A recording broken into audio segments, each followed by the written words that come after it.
where I come from, like, you have to have this bravado, this arrogance or cockiness to just make it to school, to make it through the day, to not get beat up or jumped or whatever they put when you on the court. Like, if you like shy, you getting ran off the court. In fact, we're not even picking you up because you're so, you know what I mean? So that was something that like got me through life a lot. And I leaned into that once I started to have success from that. Chicago had one of the strictest gun laws in the country, but that didn't begin to slow up the gangs. It's easy to get a gun anytime you want. My whole family own a gun except for me, but I can get a gun anytime I want. You got a gun now? Show it to us. Can you? Okay, now what is that? It's a 25 automatic. 25 automatic? Yeah. Would you ever use it? Yeah. You would use it? Yes, I would.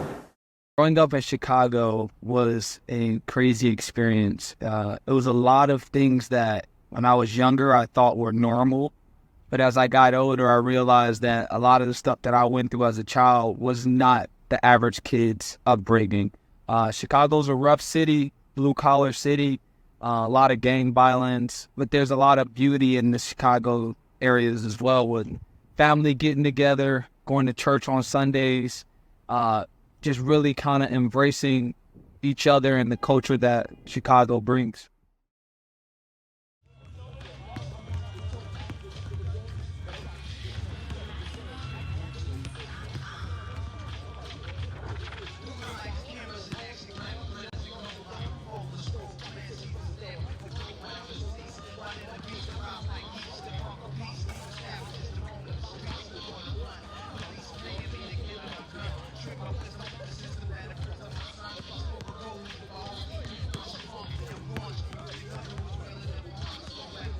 One of the biggest things that I try to implement from my childhood is being there. Just being a mentor to the kids that I work with 365 Elite, and really kind of showing them that, hey, you have someone that's always going to root for you. I'm going to constructively criticize and help you build yourself up, but I'm also going to put my arm around you and really give you that love you need, because everyone makes mistakes.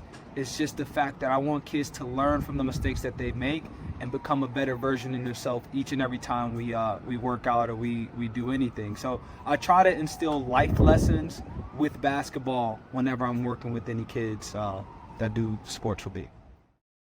LA County deputies are investigating a deadly shooting in South Central that happened around 2 p.m. today on 97th Street. The shooting claimed the life of a 28-year-old man while wounding another. We have no further information at this time. It's really hard to think about the influence my dad had on my relationship with my daughter now, because I only had about 9 years to really consider. And of those 9 years, I remember maybe about 5 of them. You know, but if there's anything that I do remember, it's how logical he was. My dad wasn't really emotional at all. He wasn't really like a kind or a nice guy, but he showed his love based on what he was willing to do if something were to happen to you. That's kind of how he was. And when I think about my relationship with my daughter now, I'm very logical as well. However, she's teaching me how to tap into emotion. You know, I'm learning what joy feels like. I'm learning what it actually is to look at someone and say, wow, I'm getting teary-eyed. I'm learning all of these things through looking at her and through learning through her. So she's definitely teaching me what I didn't get from my own dad.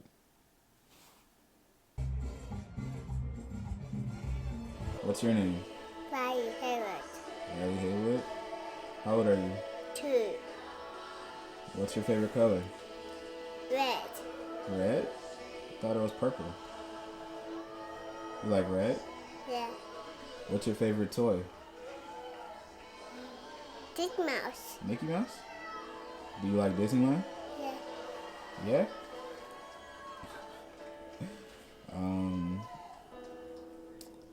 Do you like mommy more or daddy more? Daddy more. You like daddy more? You sure? Yeah. Are you just saying that because I'm asking you? Yeah. I know. I know. The father figures that played a role in my life were my mom and my grandfather, of course. My mom, I didn't know this growing up, so I didn't look at her as being a father figure. I didn't realize this until I got older and became more of an adult, but she was my source of confidence. She's the reason why I grew up tough. You know, I played football and I played basketball, and one thing that I was known for, apart from being good in the sports, of course, but I was really, really tough. I didn't fear anyone out there, and that came from my mom. That didn't come from any guy that was around me. She was the one that really instilled that in me. And I think I got my thirst for knowledge from my grandfather. My grandfather was very, very, well, he is very, very wise, and he's always reading, primarily the Bible, but I think I got my thirst for understanding, my thirst for thinking critically from him.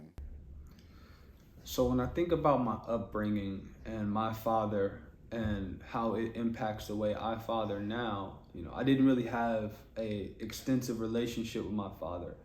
My father was a drug dealer, and he was, doing his thing, and barely got to see him. When I did see him, it was like, celebration. Here's money. Here's clothes. Here's shoes. Once in a while, spend a night at his house or not. But I didn't really have a father-son relationship with him. And when I think of like father figures I've had in my life, the most impactful person I can think of was my uncle Ronnie. We call him Big Ronnie. He's a Jehovah's Witness, and his whole family are Jehovah's Witness. And I would go to their house on a weekend or in the summertime when they lived in Cincinnati. And I just really saw how he led by example, how he led his family, how he guided my cousin Ronnie and my cousin Veronica. And it really inspired me. And I was like, as a kid, I thought to myself, I want to be like that as a father. Some of the most rewarding parts about being a father has to be every moment. Every day I wake up, I just am happy to be able to learn from my kids, take them to school, read to them, play chess, play sports. Like everything is important to me because I remember not having any of that growing up. So, I just want to make sure I cherish every moment because you never get those moments again. And I want to make sure that I give my sons everything that I never had as far as, leadership and, being there when they fall, picking them up when they need it, or cheering them on when they're doing a good job. Just every moment is precious. So my daughter is 2. She's about to be 3 in June, and she is a sponge. I know that word gets thrown around a lot, but the things that impress people the most are things that she just caught and that she just picks up on. Obviously, there are things that we teach her, like table manners and stuff, but walking into a room and just asking questions about what we're doing or what we're watching or just telling us what she's doing, those are things that she just picked up on. Understanding what it means to pray and when to do it. Those are things, again, she just picks up on. I'm able to balance fatherhood and other aspects of my life, honestly, by praying. It's hard, trying to be a dad and think about moving the family forward and thinking about how to please my wife and thinking about how to grow in my work and how to keep things interesting and stuff. It's really, really hard to do that on your own. And one of my favorite Bible verses is Proverbs 3:5, and it says, "Trust in the Lord your God and lean not on your own understanding." And understanding what the Bible is, how it's God's word, and how God's word tells us to not lean on our own understanding, that gives me a sense of peace. It lets me know that not only will I not be able to figure everything out, but I'm not responsible for doing that as well. And when I realize that I'm not responsible for doing all of these things on my own, it allows me to approach prayer boldly and confidently. So when I pray every single morning, everything else just kind of just falls into place. And I don't look at my task as something that I have to do. I honestly look at it with a sense of gratitude. I look at it as something that I get to do. I'm privileged to be a dad. I'm privileged to live the life that I live. I'm privileged to be my wife's husband. So it honestly all starts off with prayer. When it comes to balancing being a parent and other aspects of life, like work, like free time, like hobbies and things like that, I don't balance that out. I think the most important thing to me is parenting. The most important thing to me is my kids. And everything else is a close second. Not even a close. Honestly, nothing else really matters besides my kids and my wife. So I don't really try to balance that. Now, I think this year I really made an effort to focus more on my family than past years. Because what I've noticed is when you try to juggle everything at once, something's bound to break, something's bound to fall apart. And I'd rather lose a job, I'd rather lose friends than to ever have to say I lost my family at any circumstance. So I don't really try to balance it out. This is something new for me, and I'm really focusing on just being the best father I can be. The thing that motivated me to start a podcast on fatherhood, I was invited. The idea really came from Deyon, and I think it was a matter of us both being just eager dads and looking at fatherhood as something that we are privileged to experience. And I agreed to it because there are a lot of things that he and I would just talk about, and they involved stories on development. We would ask each other questions, and a lot of the conversation we would have, I would wish that they got recorded, because a lot of people, especially me individually, like, we hold things in. We don't really know how to share what's going on, and this podcast will provide a platform for us to be able to share things. You know, it'll allow us to be vulnerable. It'll challenge us to be vulnerable. And I think a lot of guys would want that. There's no shortage of emotions that need to be talked about. So I would really hope that that itch can get scratched, you know, like just turning on something and just having this be a part of the normal rotation of podcasts that people already listen to.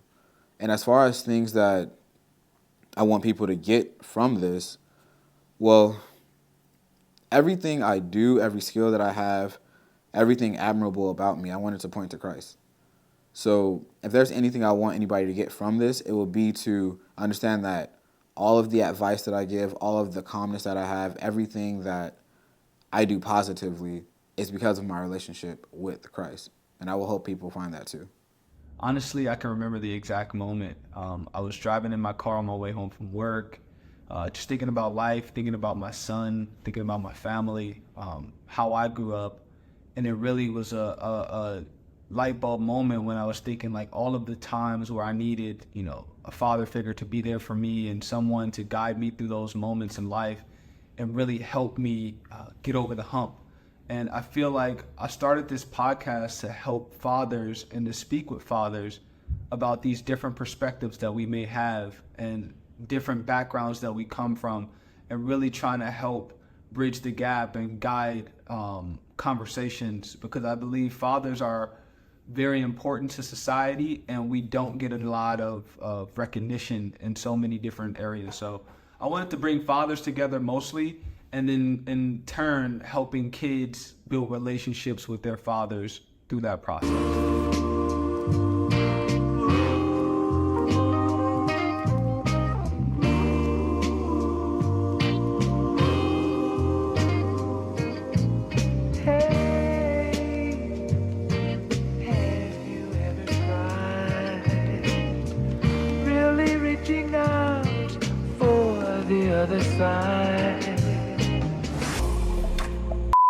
That's a double taboo. So yeah. Low key, bro. Like, just thinking through this, it kind of makes me think that we literally, like you and I, and maybe even our households, we probably should even start talking amongst each other about like highs and lows and stuff. Because if we are going to aim to be an icon to other people, we got to get better at it ourselves. Because as we can see, I'm having a hard time.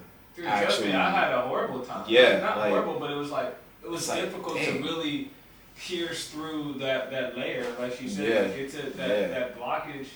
But it's not like we don't experience these things. It's just hard to actually think about, like, wait, how did that actually make me feel? Yeah, you know? and who actually made you feel that way? Like, to say someone's name is not a bad thing. If it's really, truly a part of your story, then it needs to be said, because at the end of the day, no one should have power over your story. Yeah. That's your story. Yeah. You're not lying on anybody, but like I had mentioned, like when she asked about like the father figure question, I was just like, I didn't have a father. Like I barely ever talked to my father. He was a drug dealer. He barely was around. Yeah. And the only person I had that was somewhat of a father figure was my Uncle Ronnie. And I mentioned his name, and he was Jehovah's Witness, and he took me in the summers, and I really got to see what a family lived. Yeah. And that was the truth. That's the honest truth. The best depiction of a family was that to me, and it saved my life. Yeah. Like it really saved my life because it allowed me to see what real men did every day. You know? And I didn't even see, like, I'm sitting here talking more about it and I feel comfortable saying it, but like, I didn't even say that ending part where it allowed me to see what a real man was. Like, it really did. I never saw that before. Yeah.